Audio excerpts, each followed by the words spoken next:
Hey everyone, and welcome to Pixels, a podcast for the discerning gamer.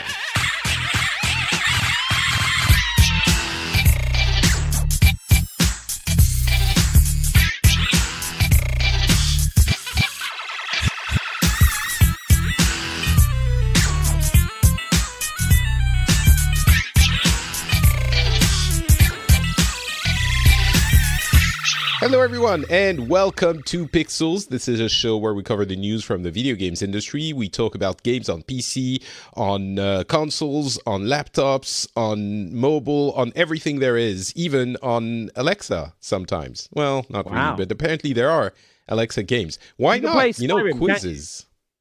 What? You can actually do the Skyrim thing on Alexa, can't you? I believe you can, yes. I don't know how good it is. Probably, well, so first of all, I'm Patrick Beja.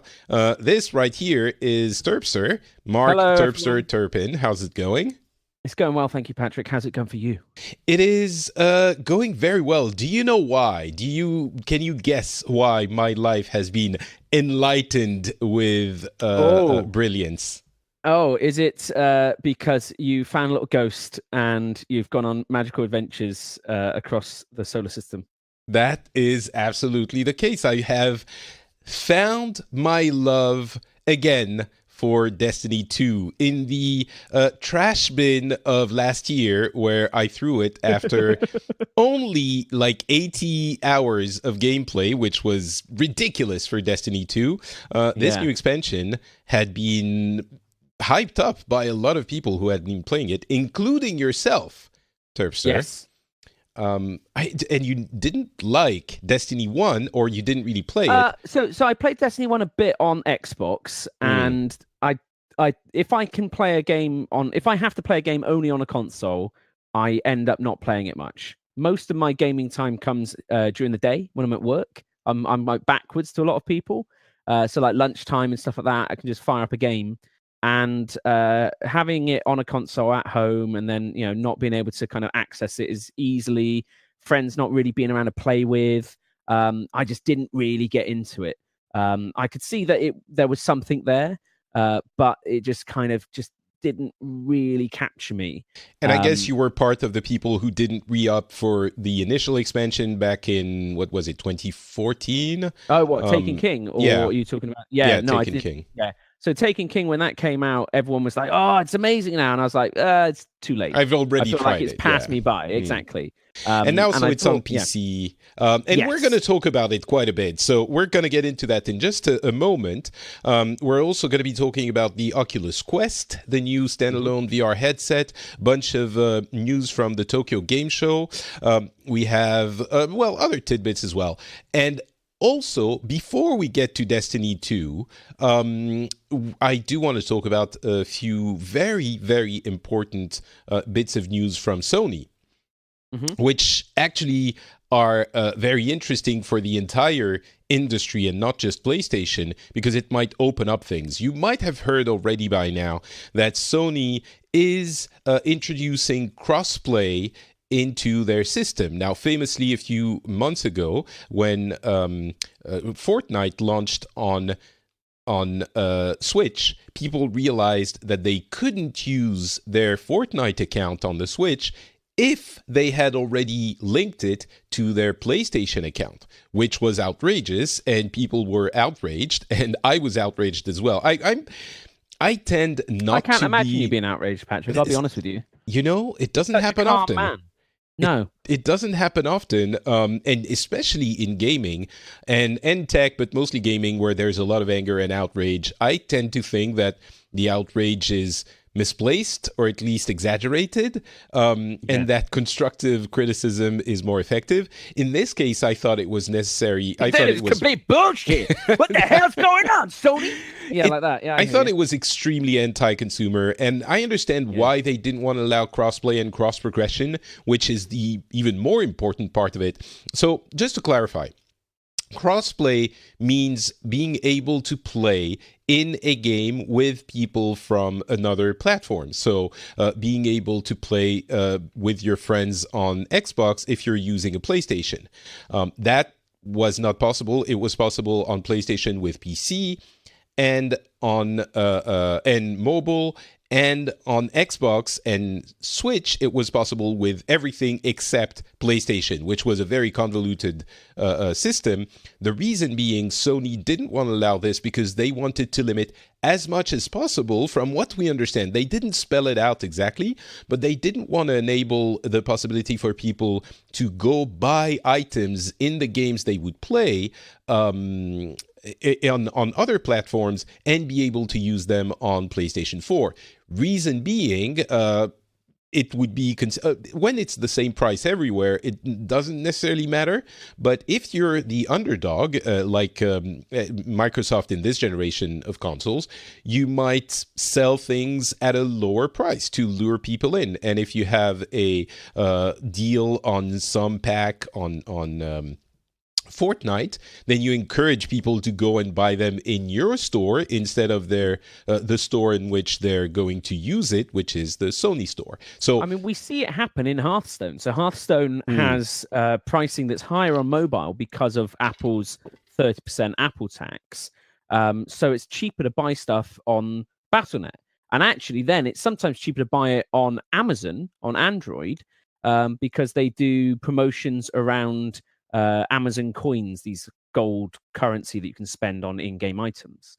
So people end up buying packs through Hearthstone through either emulators or Android devices to get more packs. Yeah, and by people you mean you. Well, I do. I mean, gamers, we game things. Yeah. We want to find the way to break the system to our advantage, and that's part of the fun. Yeah, equally, and that's one of the big problems in the past with crossplay has always been, what about if the players had a better performance, or they could play to a higher ability on your competitor's product? So all of a sudden, if the Xbox was better than the PlayStation when it came to playing at the high end, it had less input lag, it had better aim assist or whatever, people would play on Xbox. The second you put up console gamers against PC gamers, you've got mouse and keyboard versus controller. Mouse and keyboard is better when it comes to aiming. So, which is why I think cross-play is going to be relatively limited. So actually what they announced is they are going to introduce cross-play and cross-progression. And the first game, it's starting in beta form with Fortnite, which is obviously the one that everyone is talking about. They're going to enable it for select partners, is the way they're phrasing it. So my suspicion is that they are charging the partner somehow to enable crossplay on their platform. And obviously, they are the big dog this generation. They are outselling the Xbox significantly. And so it makes sense that they would want to preserve their competitive advantage in that way. I'm guessing they're either getting a lump sum from the company that wants to enable crossplay on their platform, on Sony, on PlayStation, or it's even possible that there's some convoluted system where anyone using an item on the Sony system that hasn't been purchased on a Sony system, then Sony gets a little bit of money for that. It seems a little bit convoluted, but maybe. I'm guessing mostly it, and we don't know that they're getting money, but it seems likely. That's what I would guess. And so not everyone is going to want to enable crossplay, but most of the games that need to, I'm guessing, are going to do that. And again, the really interesting thing is cross progression. So cross progression is not playing against someone on another, or with actually someone on another platform. It's just having a character that you level up on one platform be usable on the other platform. So basically your account is the same everywhere, just like it is for Hearthstone as you described. And so that would apply to Fortnite. You have the same account. That is way more important than crossplay, in my opinion. And that is obviously also being less enabled. onerous on the game platform. Right. Like they don't have to worry about, hang on, what's happening here or there as much. Obviously, if they're getting a cut of in-game sales, which they do, then there is still the concern around, hang on, what about the premium we make off of your in-game transactions? Exactly, yeah. As you said earlier, but it's certainly not as much of an ask Blizzard do it well, but at the same time still have region locking. So, our EU accounts are different from our NA accounts. So, even companies that do it well still find ways to do it badly. I really hope at some point it's going to go away. I doubt it. I don't think there's enough of a noise. It's more of a general kind of frustration, and they know they make it easier and all the rest. Anyway, so crossplay. I'm excited to see more crossplay and cross progression. It is what consoles need. Especially as we kind of start going through kind of new iterations, new generations. The fact that Skyrim's available on every single platform, I'd love to be able to play my character, on them all, rather than each time making it new. The big one again for me is Diablo 3 now coming out on Switch. If they enable it there, got to start all over again. Which is fine. That is, and the way they look at it is people play Diablo based on seasons now. People don't play the campaign. That's true. And so you're starting a new character every 4 months anyway. So what's the big deal? Well, I mean, for the people who are still playing, it's not necessarily a big deal. I think a lot of people who haven't been playing might get it on Switch if they can use their old character. The people who haven't played for a year or two might fire it up again, especially if they announced a new Diablo game. The excitement would be. But we're getting ahead of ourselves. Another game which I would love for them to enable this for, obviously, is Destiny, which has been on my mind very much in the past couple of weeks. And I mean, beyond this, it's just revolutionizing the way we approach games in general, I think, because your game is not the thing you purchase on a platform, that your game is your account in the cloud that is beamed down on whatever platform you happen to purchase. But I mean, Destiny's an interesting example, though, in that you play it on PlayStation, don't you? Yeah. You actually have exclusive stuff I don't have. So you have access to a strike early. I don't get that yet. You have like a fusion rifle, I think, or something like that, like a void laser fusion rifle thing. And I don't get those. So I don't know if they did put something like crossplay into Destiny, how do you handle, like, if you have that gun, do you just not have it if you log in on PC? Do you? I guess if you actually, that's true. That might also be part of their monetization scheme that might be problematic. But actually, if you have it, it means you have paid Sony for the game on their platform. Yeah, I guess so. Because obviously you have to buy it. Is on PlayStation. Exactly. So you use it on PC, but you have it because you've played on PlayStation. So it's also kind of advertisement for the thing. I wonder if they could make really good weapons then, because it's like, well, everyone can get them. You just have to spend an extra $60 also buy it on PlayStation. I'm sure that really could get people who want to play on Xbox to buy it on PlayStation and get that thing and then get back to then their they get God of War and they of... get all the other ones. No, exactly. I could see that being an interesting. Could be a blessing in disguise issue. for Sony. Yeah, I mean, the strike obviously is not going to be usable. I get, but anyway, we'll see how they do all of this. I am really looking forward to, because I'm not playing on PC. I didn't buy it on PC because I've been playing for years at this point, even if I didn't keep my Destiny 1 character on PlayStation.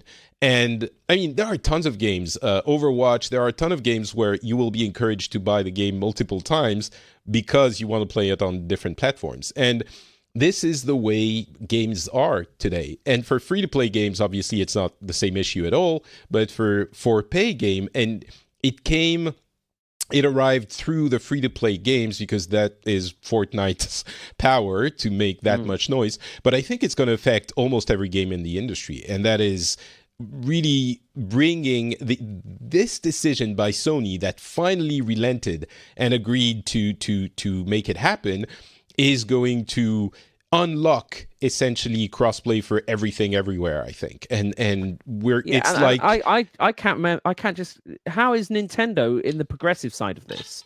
Like, Nintendo historically is always the sluggish, like, hey, well, actually, yeah, we're going to do it the old way. No, they made a joint advertisement with Microsoft With Xbox, saying you can play. I think it was Minecraft.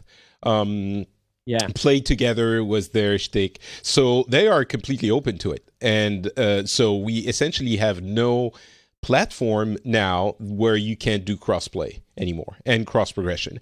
So I think it's going to be beneficial for every game, every gamer. And everyone's going to be buying games on multiple platforms, I suppose.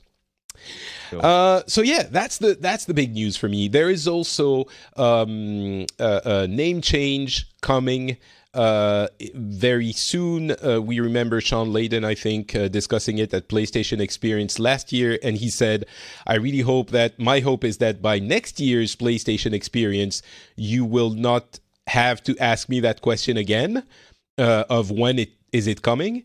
And they are not doing a PlayStation Experience this year, so very smart, Sony. They're not going to have to do it. Never going to do it again. Well, yeah. I mean, hopefully, it's pretty good. They don't need to do a PlayStation Experience if they don't have anything to talk about. I think that is smart. Don't raise expectations and then not deliver. That is the worst thing you could do. They are on track with everything, and that's a little bit disappointing, but whatever. There will be the Game Awards that will give us an opportunity for excitement in December. What else? Sony is coming up with the PlayStation Classic, which is their version of the retro console, HDMI enabled, with 20 games, I think, for $100. Are you excited about this? Not really, no. I had the PlayStation 1, the PS1, and I was, but I'm kind of done with this style of product. I didn't really get excited for the SNES Mini or the NES Mini and stuff, and I played on it. I've so it's not so much that you're done with them; it's that you never were excited at all, like me. I think, for me, I want to play new games. Yeah, I've played old games, and my experience, because I've had these consoles and I've kept them. And then I've plugged them in, and I've realized after about 10, 15 minutes, the fun's gone. The nostalgia washes away, and you realize, actually, these aren't that good. If they were good, they've been iterated on further and made into even better versions in other games. Yeah. I get the nostalgia. I think it's almost a series of collector's items. Someone said it, I can't remember who it was, but thinking of it as something you display in your home or whatever to showcase your love of these things. And when I look at it like that, I almost want them, not to play them, but just to have them as, as collector pieces. Yeah. And I can see like the advantage of them having HDMI output and stuff like that. To be able to plug it into modern stuff and be able to consume that content legally. But you never do. I can see the advantage, but if I'm sitting down in front of my TV to play a game, I'm going to play a good game. Like a new game, one that's, I don't see people saying like, I'm not going to pick up Destiny 2 or Black Ops 4. I'm going to go play, the original Tekken. It's like, it's...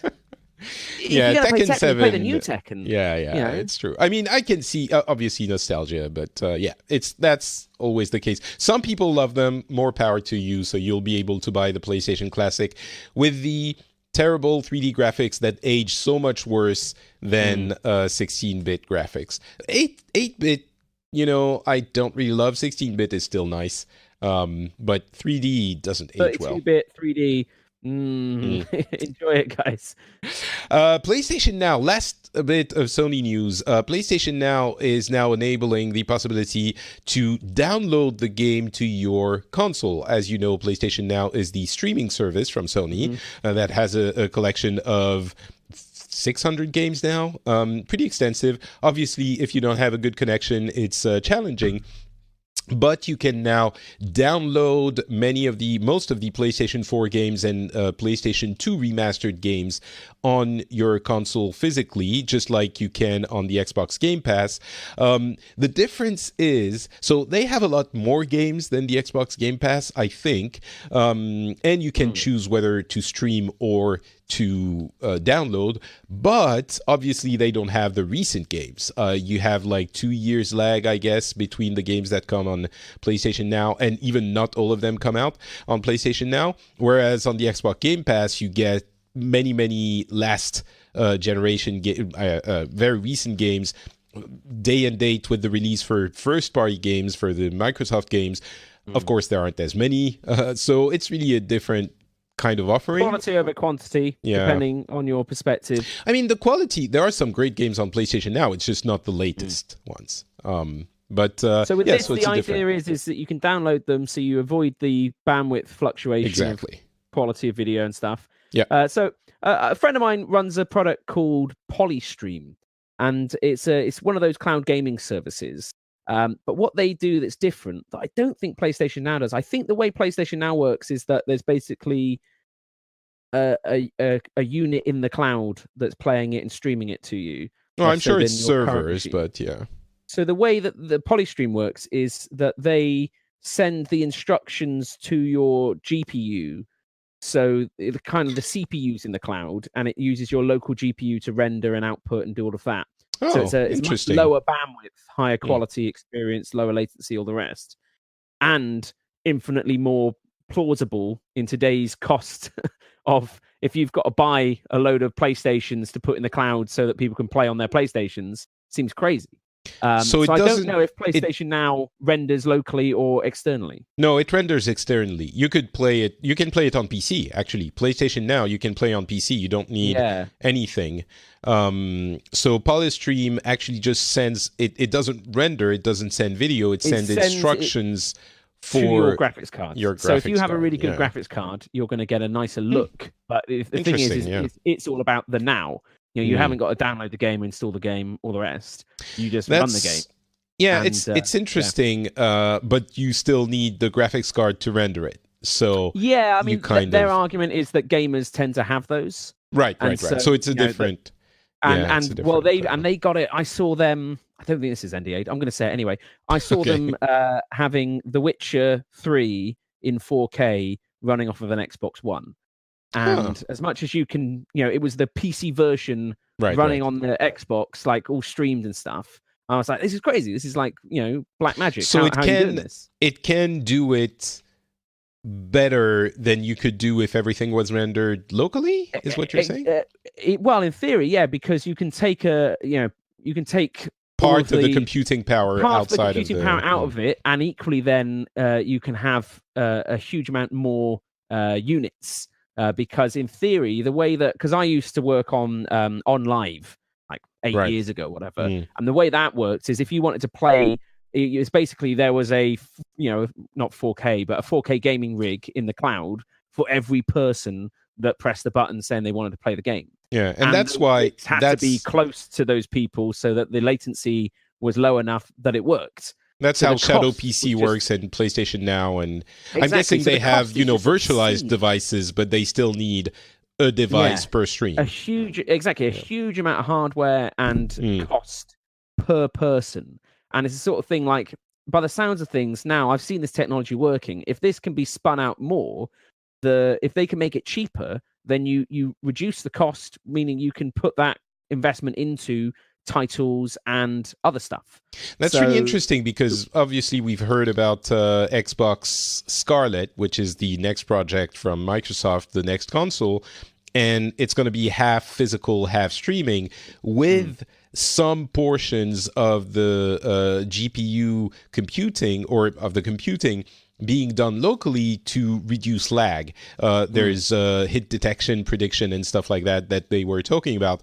Yeah. I don't know enough technically to know how these things work, but it seems there's some products that already do something somewhat kind of a little bit similar. So that's really interesting. So, I find it I just find it really exciting, cloud gaming. It's that whole thing of like, if you wanted to play World of Warcraft today, currently you have to download a portion of the game. It's not the whole thing, the way they've got their streaming client set up, but you still have to download something, install it, wait a bit, load up.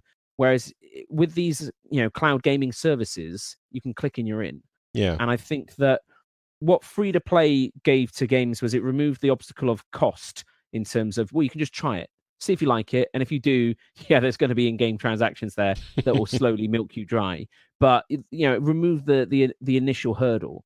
And I think if they can take that further with cloud gaming to do that for premium products and free products, whereby you can just jump straight in, no install, no wait, just straight in. That I think kind of just explodes out games even further, just grows the industry. Exciting times. Holy crap. It will be interesting to follow in the future, but you know what is interesting to follow now? Destiny 2 Forsaken. Exactly. There you go. I knew you were going to catch that. So Destiny 2 Forsaken. Let's recap very quickly what happened over the past year or so. Destiny 2 came out, and it was great for the leveling up process. Now, the campaign wasn't as awesome, I think, as many people were saying. I thought it was average, but the real issue with Destiny 2 was that the end game content wasn't super developed, wasn't super fantastic. It was actually very problematic, and I'll come back to that later. So what I did was that I played for about 80 hours, as I mentioned, and then stopped, whereas Destiny 1 basically ate my life for 2 years. And it was a little bit of a disappointment. I really enjoyed these initial 80 hours, and I actually thought it was there were great additions from Destiny 1 to Destiny 2, and a lot of interesting gameplay mechanics and activities, and a lot of corrections from the issues of Destiny 1, but that end game was really problematic. So that was my issue with Destiny 2 Vanilla. I could go into a whole dissertation about the whole thing, but that was the main one. And I was very angry with Bungie and Activision because I didn't buy the 2 mini expansions from last year, and they told me if I want to play Forsaken, the big expansion from this year, that I had to buy these other 2. And I didn't want to, because I would obviously skip over them and just rush to the new stuff, and I didn't want to pay for something I wouldn't use. But 2 things happened. First, not exactly. First, everyone who I trust and love has been telling me that Forsaken is really doing for Destiny 2 what the Taken King did for Destiny 1, meaning make it great again. I could have said what Donald Trump is doing for America, but, I'm keeping it in game. It's really good. And equally, Destiny wasn't as great as it is now. So it genuinely has made it great. I love Destiny 1. Well, but yeah, you're right. Destiny 1 was. I think the thing is if you look at The Division, Destiny 2, I'm trying to think of another kind of game. For Honor, Siege. Rainbow Six Siege. We had a whole host of AAA titles that came out unfinished. And they didn't want to use the term early access, which the kind of indie III scene has been using now. So we kind of buy it and we expect, all right, yeah, this is going to get better. We expected the product to be complete, and they sold it as such. And I would dispute that, honestly. In the case of Destiny, it was a complete product. It was just, it had issues. It had very big issues. Well, I mean, maybe it wasn't finished in the sense that it wasn't polished. They didn't look at it seriously. But the big problems with Destiny 1 were the campaign, really. It was, the big problem with Destiny 1 was that it wasn't what people thought it was going to be. It wasn't a big MMO. It was really a multiplayer shooter. That's what it was. Yeah. And people thought it was going to be this grand space adventure, and the lore and storytelling around it was, first of all, very poor, but it was also just a wrapper around great shooting mechanics. And now, to be fair, Destiny 2 didn't really fix that entirely. As I mentioned, some people said Destiny 2 was great, had a great campaign. It really wasn't. It was average. It was okay. I need my fire team. That's Is that your Zavala? That's my Zavala. Oh, that's pretty good. That's a good Zavala. So, okay, I didn't want to pay for all of this, but everyone has been telling me Destiny 2 Forsaken is great. And I found a collection of like Legendary Collection, which includes everything for the price of just Forsaken. And I was always happy to pay for Forsaken. I just didn't want to pay for the other two expansions, Warmind Osiris and Warmind. Yeah. Curse of Osiris, yeah. Yeah. And so essentially I didn't. I got them for free because I got the full thing for just the price of Forsaken. So I figured, I buy it, I plug it in, I'm going to play through Osiris and Warmind, and I did. And Osiris was pretty terrible. Warmind was just terrible, not it was pretty bad. Have you done the sleeper simulant quests? No, I didn't. So that's the thing. So Warmind did introduce some really fun MMO-esque style things, and equally, have you got Whisper of the Worm? No. So Whisper of the Worm is the point, in my opinion, where Destiny 2 went from a good game to a legendary game. They introduced a weapon. Which is it the Black Spindle in Destiny 1? I'm trying to remember the name. Yeah. So basically they brought that back in the shape of the Whisper of the Worm. It's an exotic sniper rifle that has a trait where if you nail 3 precision shots, it refills the mag. So just out of nowhere. So you can basically just chain precision hit enemies. So if you're doing a big raid boss where they've got a huge precision like headshot style mechanic for one of their phases, you whack out this gun and just bang bang bang bang bang bang bang bang bang bang bang bang bang, and it is the best weapon in the game. So it's really cool. But what made it special is how you get it. So on a weekend, has to be a weekend, a world event will spawn on the planet Io, and at the same time of that, in another location on Io, a taken boss will spawn. And again, none of this is documented. Hey, go to Io and kill this. It just happened. You then kill this guy. None of this is documented. You said you cut off for a second. So none of this is documented. It's not part of the game. No quest guys told to go there. Zavala's not said, hey, there's a taken incursion on Io. So you just you go out there, you kill this guy. A portal opens. You go through. And then you're in this area, and a timer is just counting down from 20. And people basically explored around, and then they found there was this little hole with a little kind of taken fissure over it. They shot, they fell down. And then there's this huge jumping puzzle that they went through, and they found their way through. And then once they got to the end of this like labyrinth-style maze, they found 3 bosses. And they're really, really hard.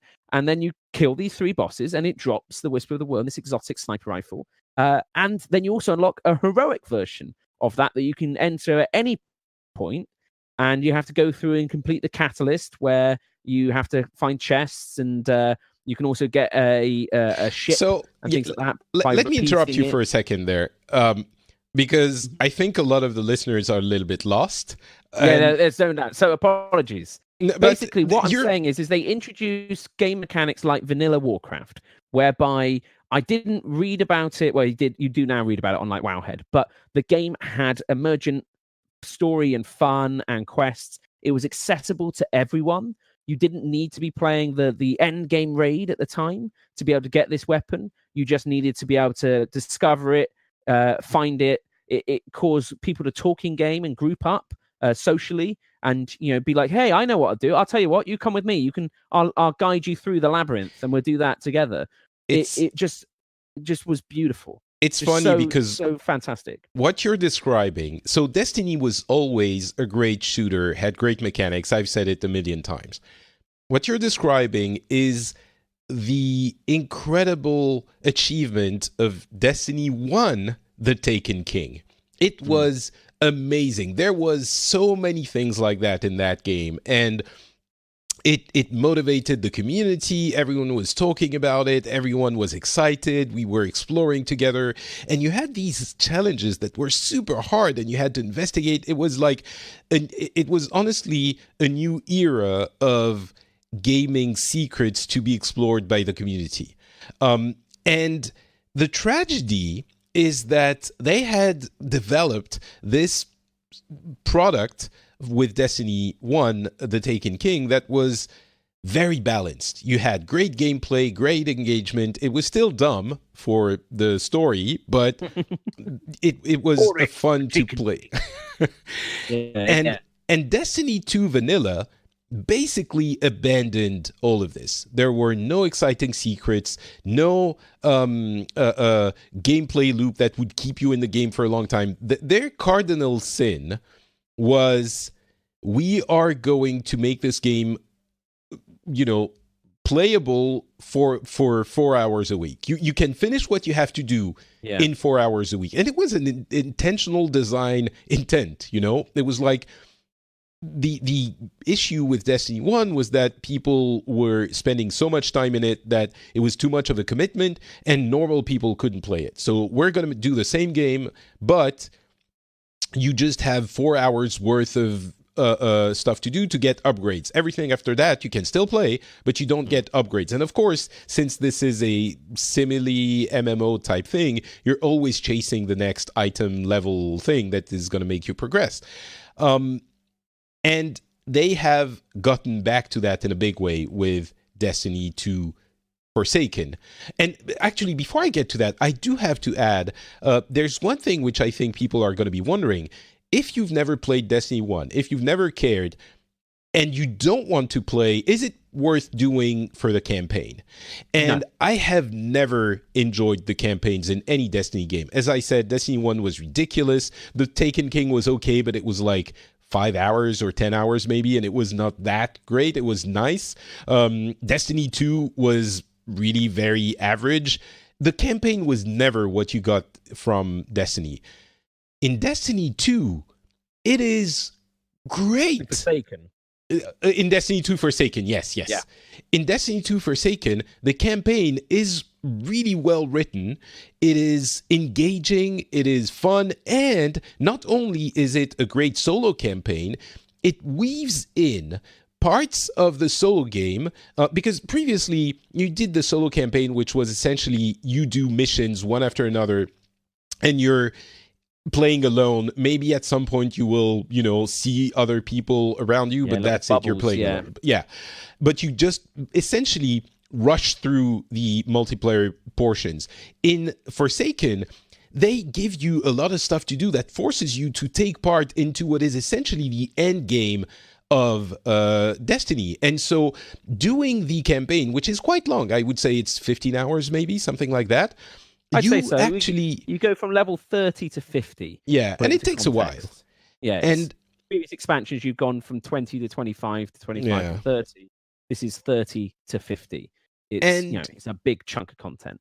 And you get a sample of what the actual game is, including the end game. You play through those public events, and you do some patrols, and it kind of weaves you into all of this, and you are brought to those places, and you actually take part in it.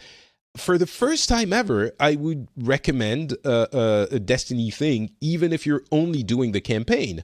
It's brilliantly done. I love it. Buy the game, you get a boost. It puts you to 30 and power level 320. So you can play straight away. If you played Destiny 1, you go to the Prison of Elders. So you got a great nostalgic kick right from the start. If you haven't played a Destiny game before, it doesn't matter. It will talk you through it. Basically, the campaign is a Wild West revenge story.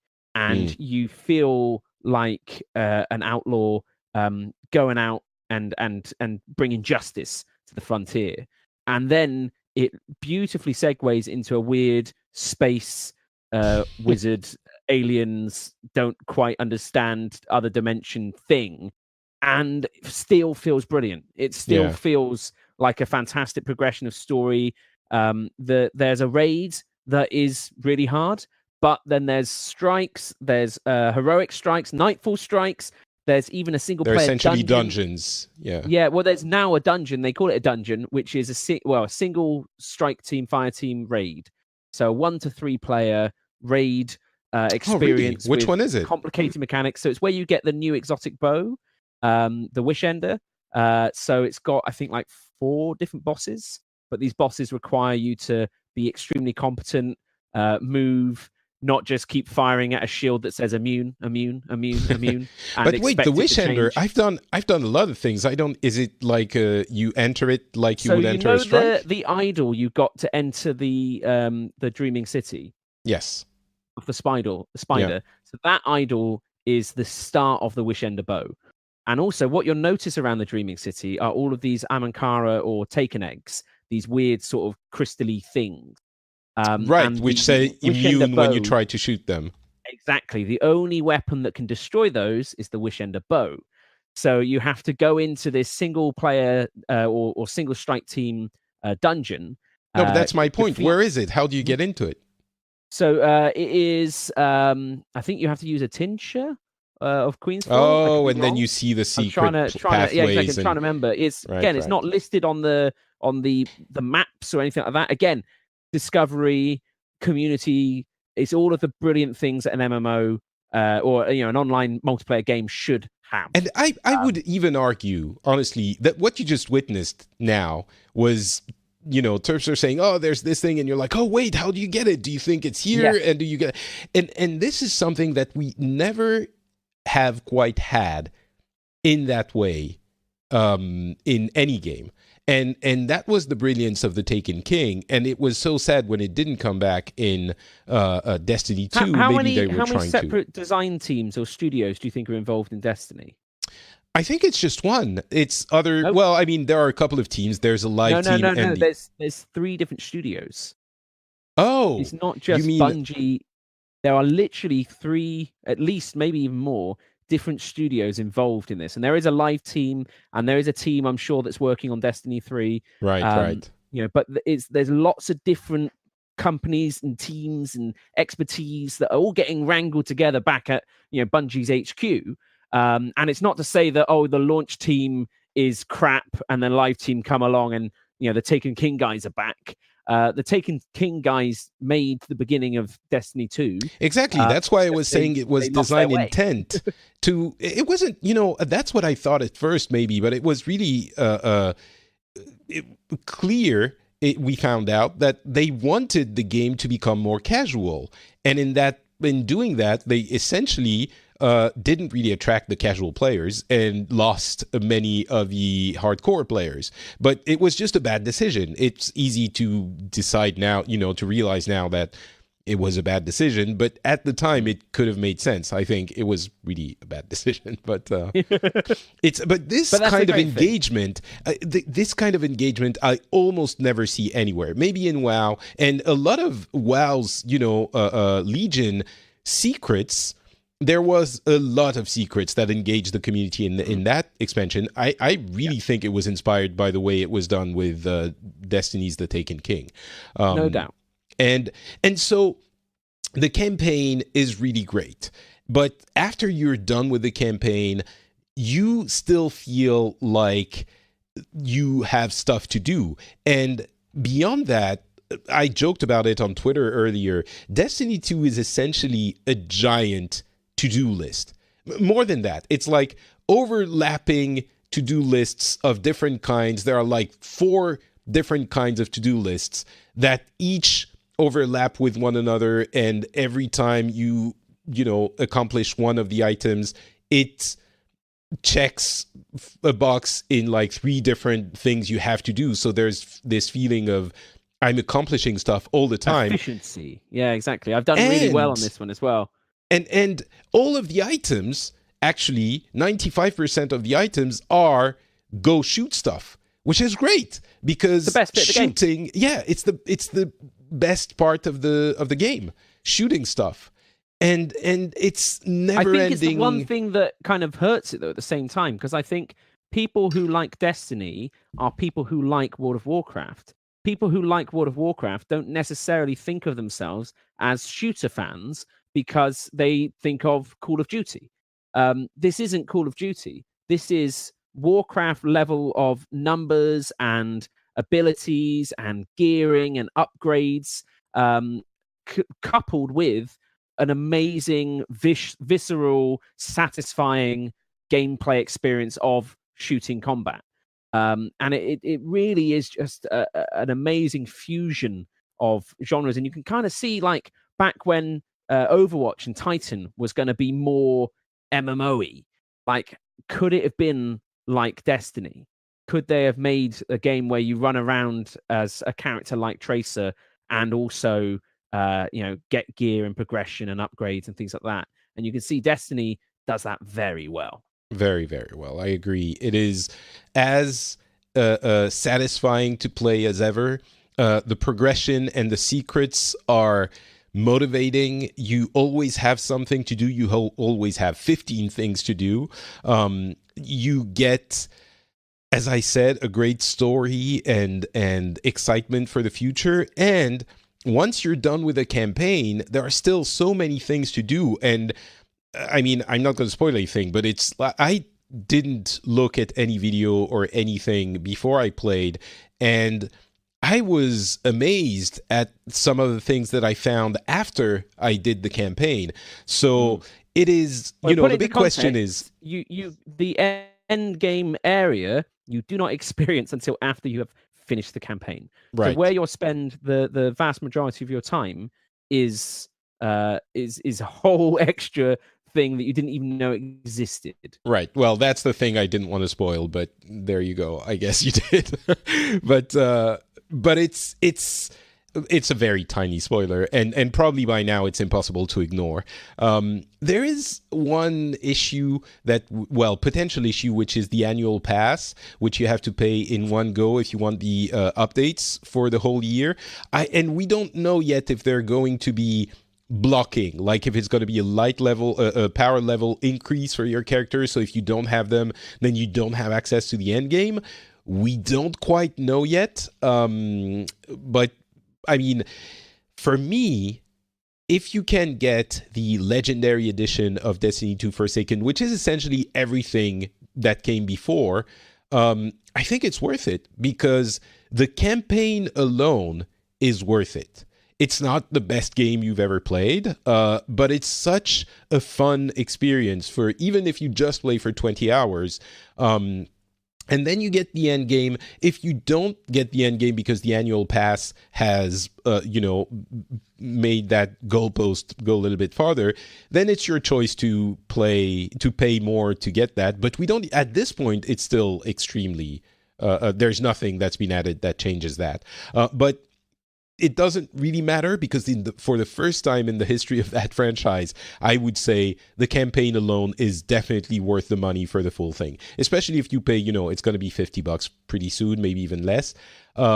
Absolutely worth it. 100%. I would, and beyond the campaign itself, I will say, if you play through it, you will have a reasonable understanding of what Destiny is, which wasn't the case for the previous campaigns. So it's a recommend for me. Yeah, definitely. Stop listening now. Go get it. It's even if people like, you also agree, even if it's just to play through the campaign, you would recommend it. Yeah, no, 100%. But the thing is you won't stop at just the campaign. Yeah, it will win you over. Like, it is one of those games. Once you play it and you get into it, you get it, and you're like, holy moly, why have I not been playing this already? It's really, really solid. All right. Well, there you go. That is Destiny 2 Forsaken. Our impressions on that game. For me, surprisingly positive. I didn't think it was going to be that fun. Yeah. All right. Other tidbits of news. Oculus has announced the Oculus Quest, which is a standalone VR headset. So think of it as the Oculus Go, which is the cheaper version. The Oculus Go is about $250, but this one is $400. But my issue with the Oculus Go was that you didn't have 6 degrees of freedom, only 3 degrees. Essentially what it meant was you couldn't move around. You could rotate, but not move from one place to another. And that is a huge problem for VR, because one of the key attractions, the key assets of VR technology is that you can move in a space. And the other thing was you couldn't use touch controllers. Essentially, the controller wouldn't move when you moved your hands, so you couldn't render your hands. The Oculus Quest does both of those things, and it is a standalone headset. You don't have to connect with long cables to your PC. The problem is, it is not high power enough to just play the Oculus games. So you will have to, or experiences, you will have to wait for those experiences to be ported specifically to the Oculus Quest. So I'm not sure yet if I could recommend this for people. We'll have to wait and see, I guess. If they develop the library quick enough, maybe. But it's still $400, which is not cheap. And you have to buy the controllers on top of that, I think. Do you know what I find the biggest hurdle with VR is? And I don't know if this is just exclusively Europe, but certainly where I live, and it is play space. Like my house, right. I live in a reasonably nice house. It's got some room, some size. I mean, yeah, I've got kids, but like, there's space. Is there enough space to play VR games? Not really. Like the amount of living space you need to give over to a setup to allow you to consume that, and then equally to obviously blindfold yourself. It doesn't really work. And I've been in the development studios where they make these games, and they have these huge caves set up as VR studios that they go in and test it in. And I'm like, this is bigger than my bedroom without any furniture in. And you're here like, oh, this is a great experience. I'm like, yeah, it is. But not in a home. Like, all these people creating these experiences where it's like, yeah, you can move around, you can interact with stuff. Well, I mean, my experience with the sat down. Yeah, my experience with the PSVR is it's doable if you're sitting down or just getting up and you move your table, your coffee table around a little bit, and you have enough space for that. But I think with a standalone headset that has no cable coming out of it and doesn't require, cameras to be all around your room, I think it's much more doable for most people, including in our tiny European homes. So I think this is the direction to be going. But it's still a little bit expensive, and you have to add the cost of the controllers on top of that. And I mean, we're getting apparently a Darth Vader experience, which is going to be developed by Ninja Theory. So that's a, reliable studio. And it's going to be episodic and everything. So maybe that's going to be fun. But I'm still...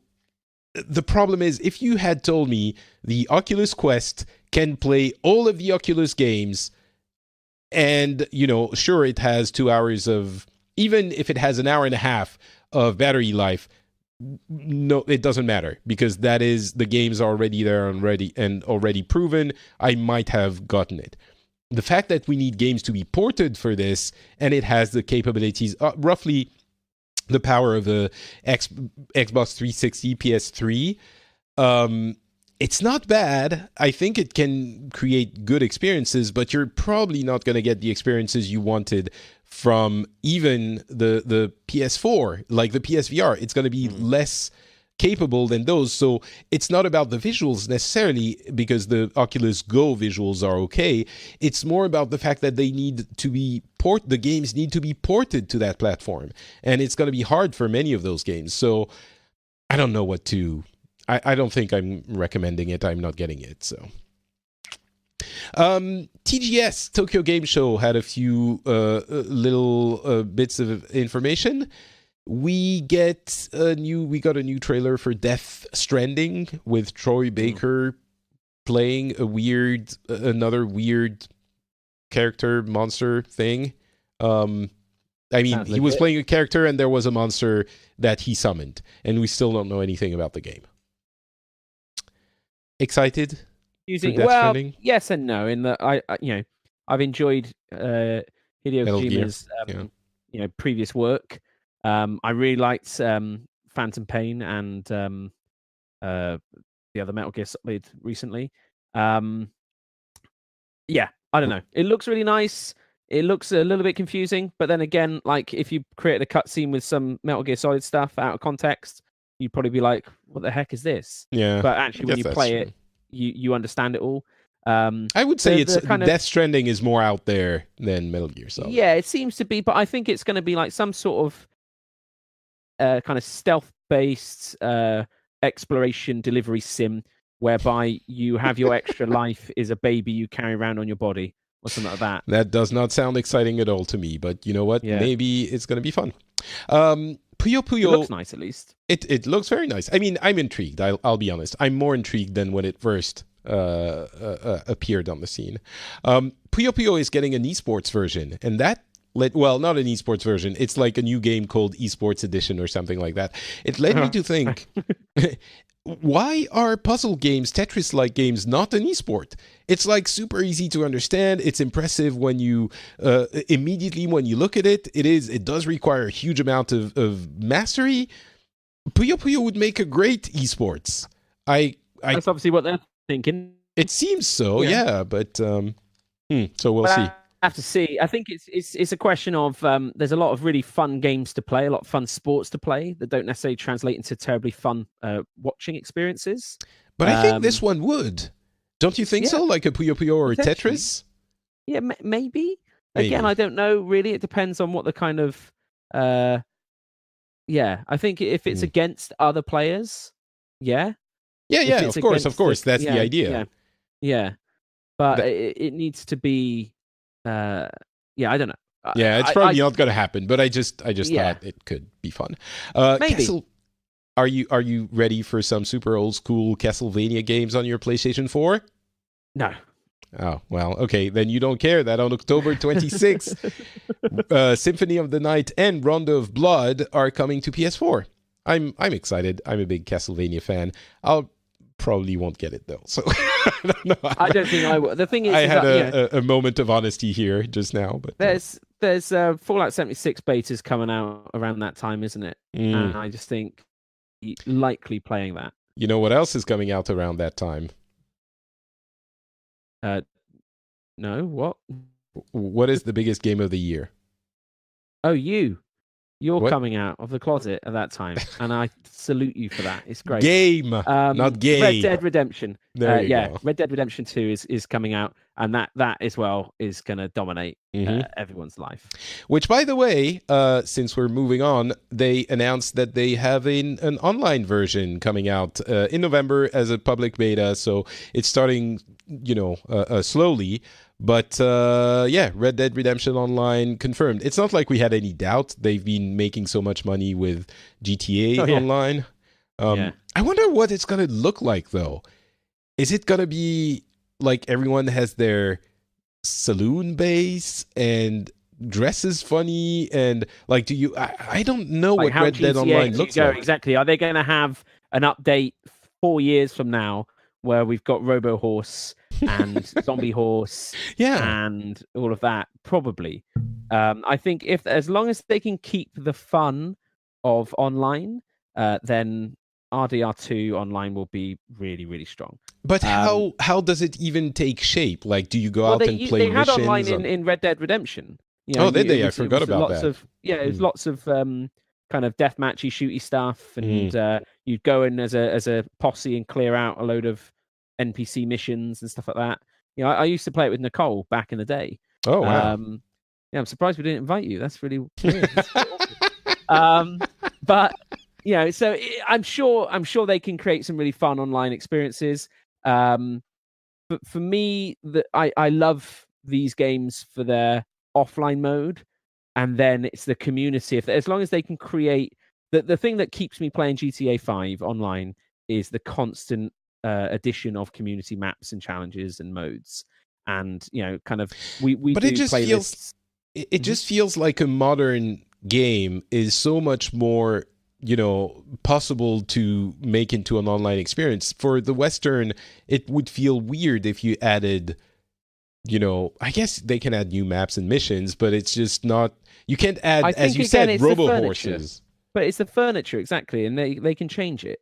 And they can make it so that, on GTA 5, we're going through these big jumps and speed boosts and stuff like that. They can still have that on Red Dead Redemption on horses. You just kind of suspend your disbelief a bit, or they make everything out of wood. Was there a zombie mode in Red Dead? There was. They released a zombie DLC, didn't they? I think so. Yeah. All right. Well, if you enjoy driving fast in GTA, you're probably going to enjoy Forza, and Forza Horizon 4 apparently is amazing. I was never into, I haven't been into racing games for a long time, but I'm hearing only good things about Horizon 4. I mean, the Forza in general is very highly regarded. Horizon is the very accessible version of that franchise, and 3 was already great, and it seems 4 is fixing everything, the small things that were not great with 3. So I guess it's a recommend. Everyone I've been hearing talking about it said it's great, so you can go check it out. Telltale is so sad. Did we talk about it last time? I don't think so. Essentially, Telltale has announced that has laid off 90% of their staff. They have kept a very small staff on to finish up a few projects, not The Walking Dead initially. Now they are announcing that they might be able to finish The Walking Dead with partners, which the entire industry answered, don't think about finishing The Walking Dead. Think about severance for your employees that you just let go. I mean, obviously, looking at it from Europe, where we do have unemployment, benefits, it's just sad to see how that works out every time. But the other thing is, Telltale is such a sad story of mismanaged success. As brilliant as Epic is in managing Fortnite, Telltale has had the world as its oyster on a platter, all the metaphors you can think of with the success of The Walking Dead initially a few years ago. And they squandered that opportunity in such a bad way. It was like everyone looking at it knew what was wrong. For real this time, not like every gamer knows what's wrong with every game and usually doesn't understand what's actually what that implies.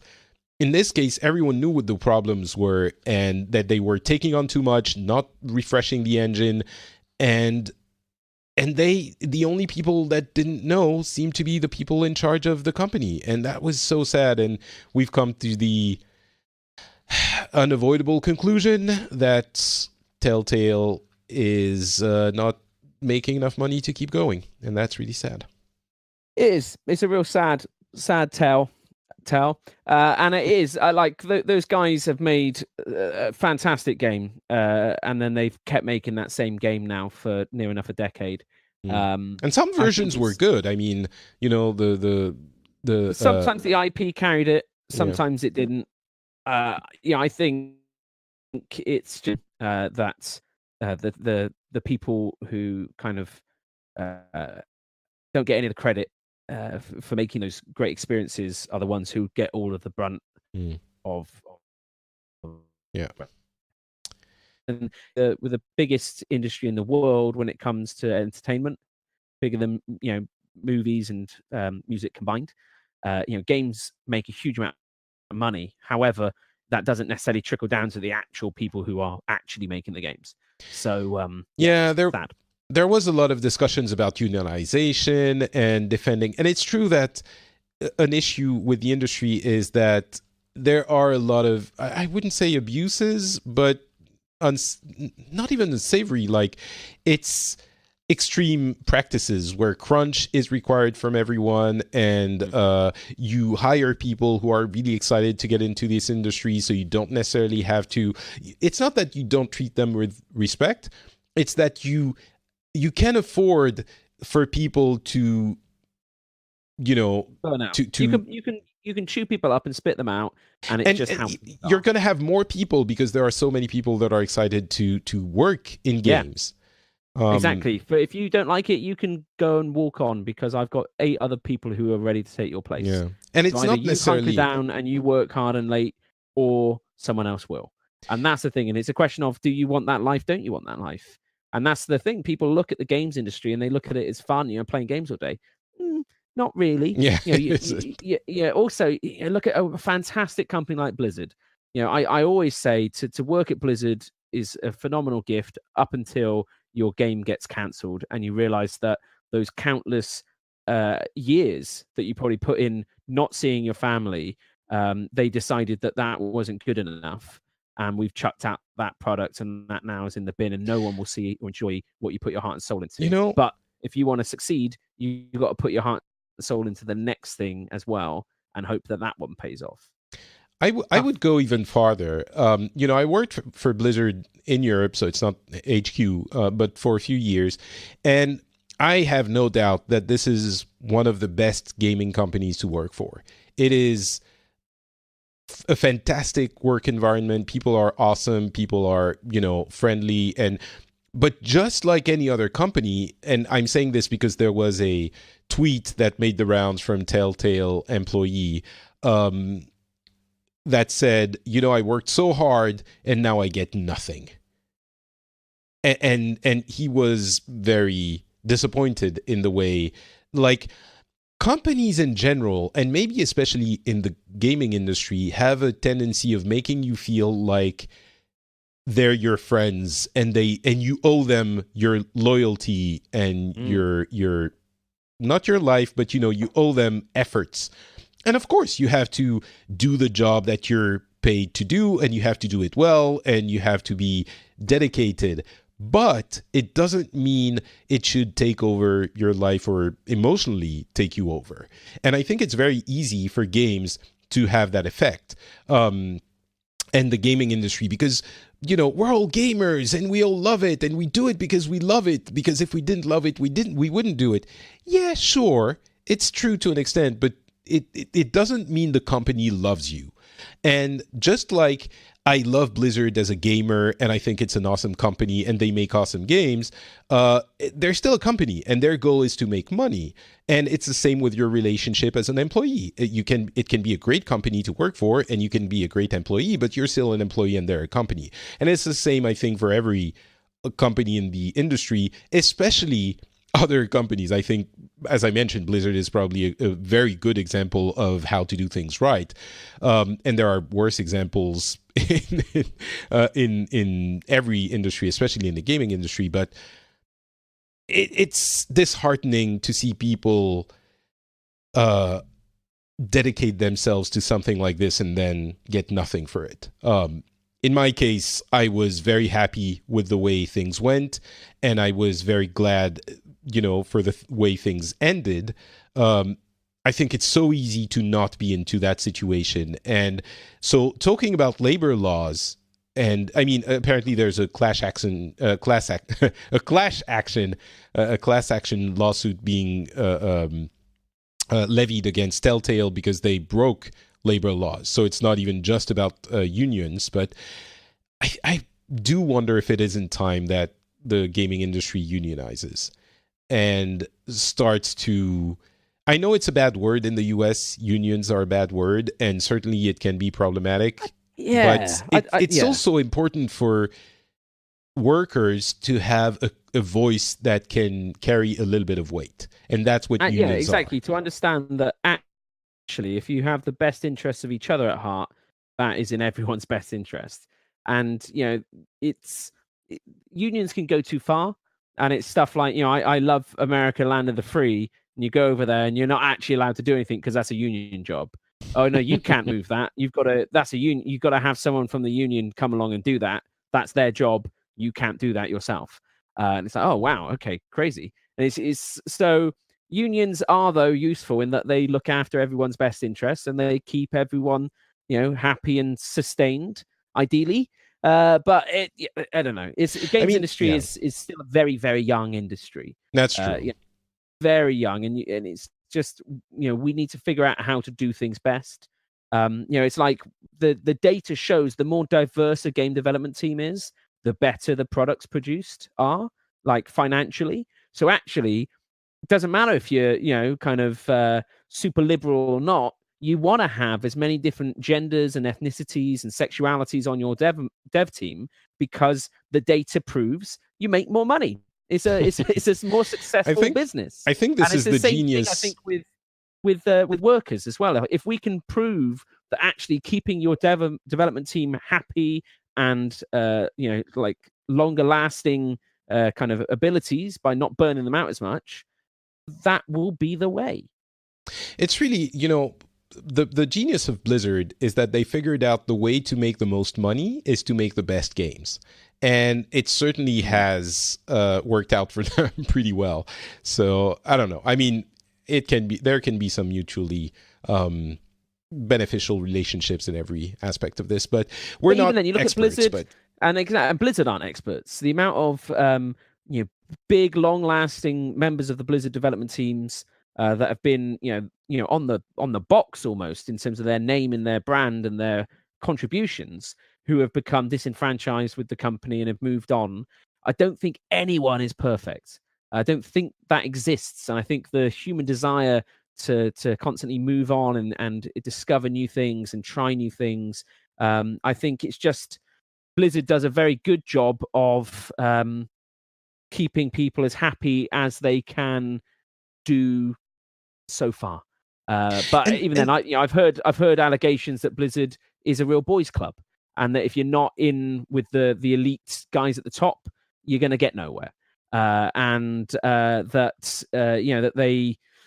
they have so many people. Historically, Blizzard didn't used to pay very well because they didn't need to. Yeah, I remember that changed. On the gender thing, they're really making you can see it, a huge effort in bringing up a lot of women, including in communications and in it's very visible. And on the work thing, on the pay thing, I remember I was there, and I had been there for a couple of years where we had a pay adjustment because they brought us in line with the standards of the industry, and we were paid a little bit less because it was Blizzard. So there were efforts that were made in that, and it was. But the reason that happened wasn't because someone at the top suddenly had a pang of conscience. It was that their talent was getting poached by all these other people who were like, yeah, I get that they're really nice and they give you a shield and a sword and they'll get you some free food from time to time. We'll do that as well. And we'll pay you more money because there's a lot of money in games. And so Blizzard was like, holy moly, we can't just rely on the fact that we're really nice guys to work for. We also need to be, baseline matching everyone as well. Yeah. And that's where competition bred a better work life. And I think if people can do that and say like, yeah, you can work at Telltale and they make some great products, but they will work you into the ground. Or you can work here. We make great products. We'll pay you the same. We'll do all the rest, but we'll also give you time off to spend with your family. We don't do crunch, or we have a crunch limit or whatever.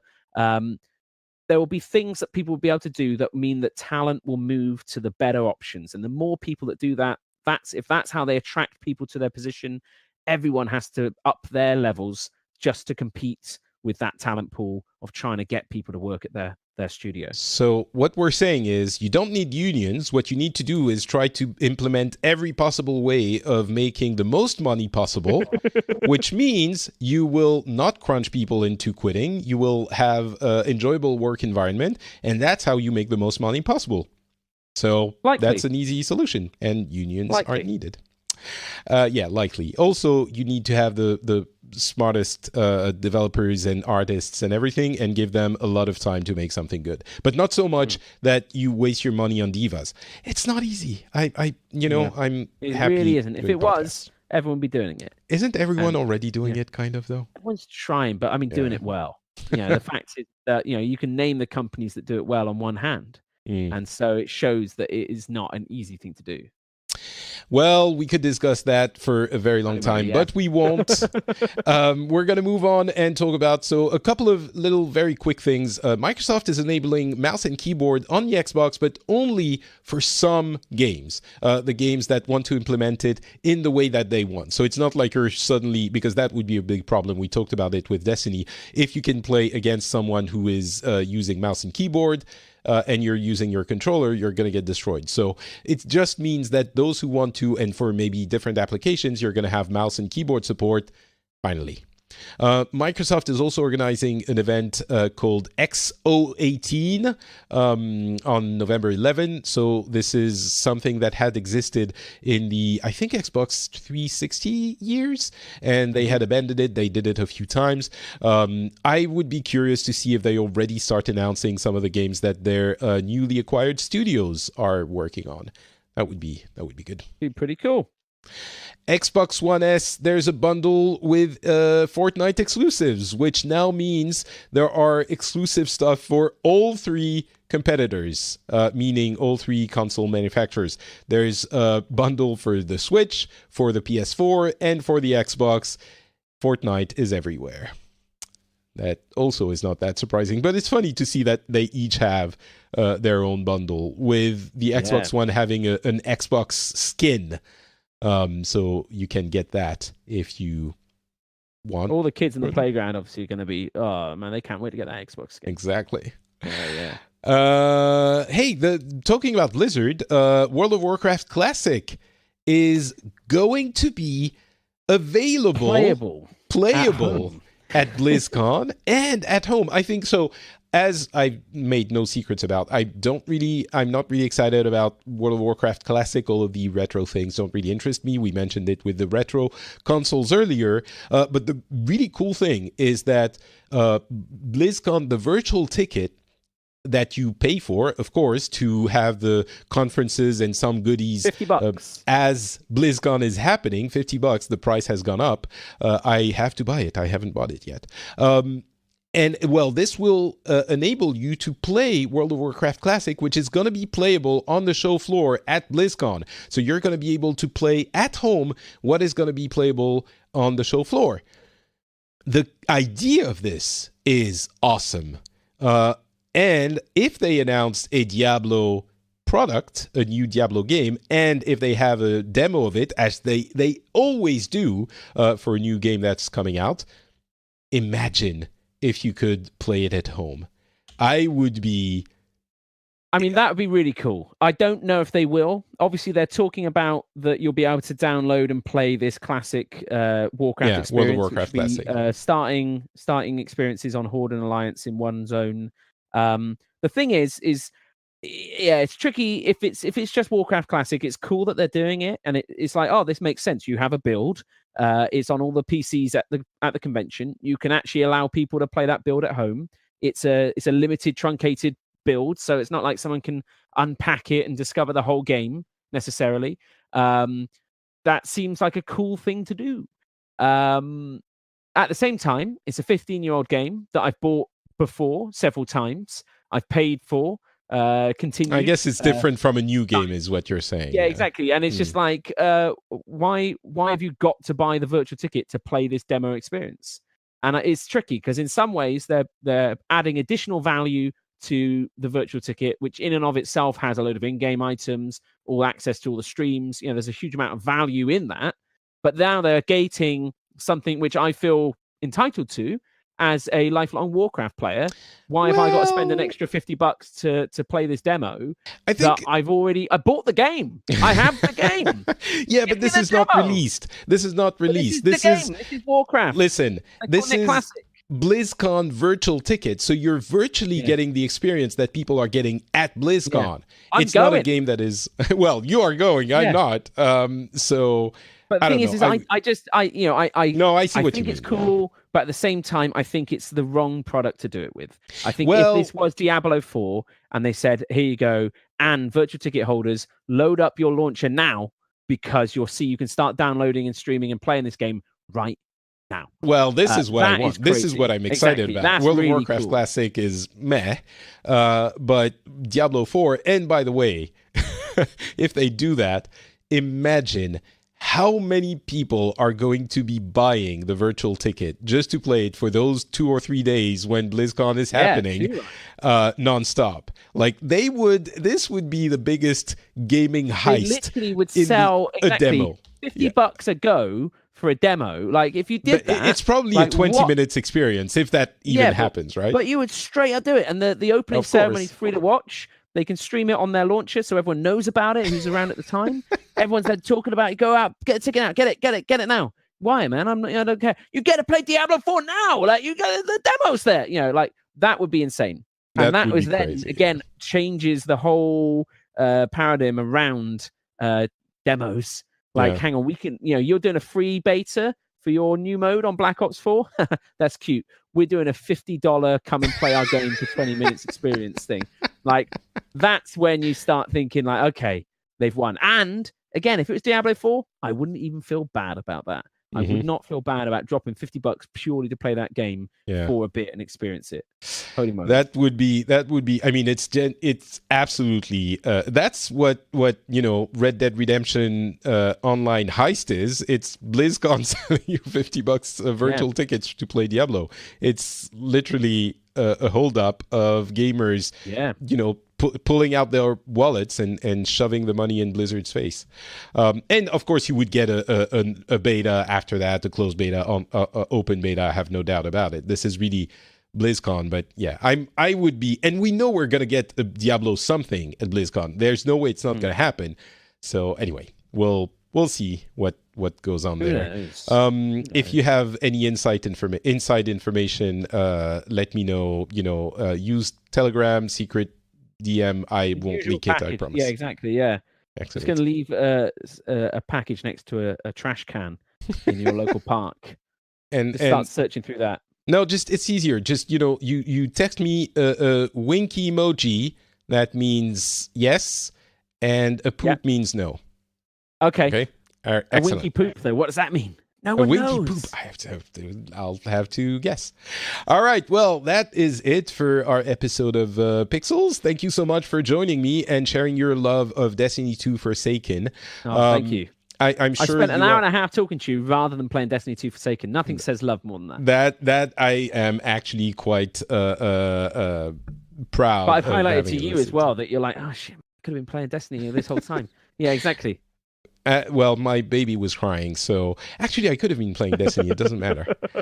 No, he really started crying at some point, and obviously my wife is here, so it's okay if you didn't hear it. It's fine. I shouldn't have mentioned it. I would have appeared to be an adequate father.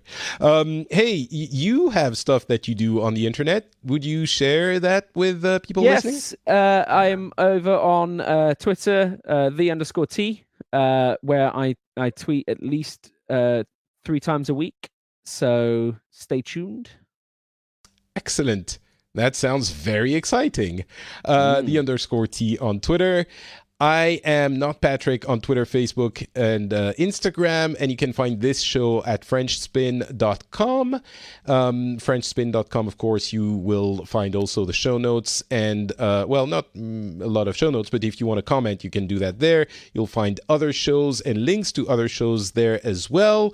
And if you like Blizzard games, you might want to listen to the Icy Veins podcast, which I do with the team at Icy Veins every couple of weeks.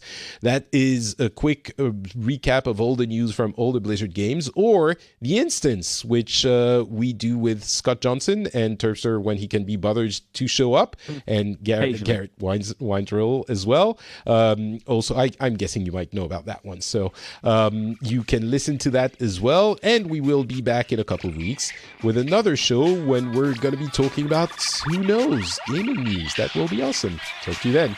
Bye. Bye-bye.